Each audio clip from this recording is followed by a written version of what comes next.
Now, today, maybe food is not the major problem as has been discussed, but I think the major issue today is water, it is pasture, and the issue of the animals, with the population of the animals that need to be destocked. But food, while one need to be concerned, but it's not the issue today, but it's developing towards that. As we look at at this whole period of the La Nina, between now and end of March and early April, certainly the situation would worsen. The critical situation now is water, for human and for animal. It is pasture for animal, which is the food for animal.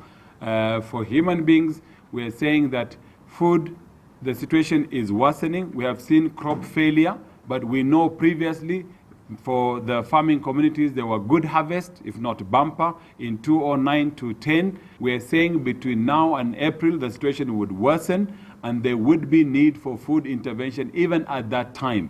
Currently, there is an ongoing food distribution to already food-stressed population in certain districts that has been going on for the last almost 7 or 8 years now. But we know it is based on the rains impacts of the long rains and the short rains. In shillings, equivalent to 19 million Swiss francs. And as I said, there are immediate interventions, and there are also mid to long-term interventions that we would like to undertake. Drought is no longer an exception in this part of the world.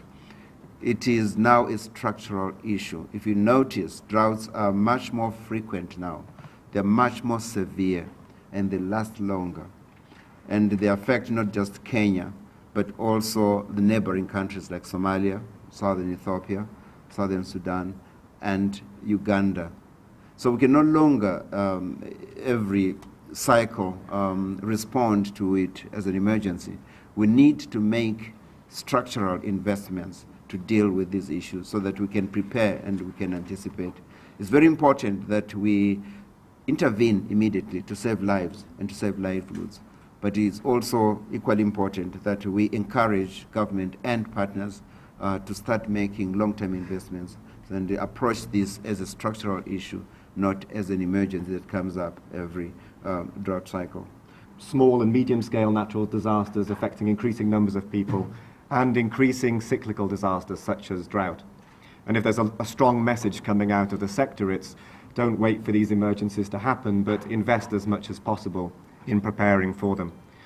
And while that can be very difficult in some cases when it comes to large, sudden, on-scale disasters, when it comes to cyclical disasters or cyclical situations such as drought, which have been part of life in this part of the world and in other parts of the world for a long, long time, there is more possibility to think about early warning, early action, and the resilience that communities need to have in order to deal with the cycles of drought.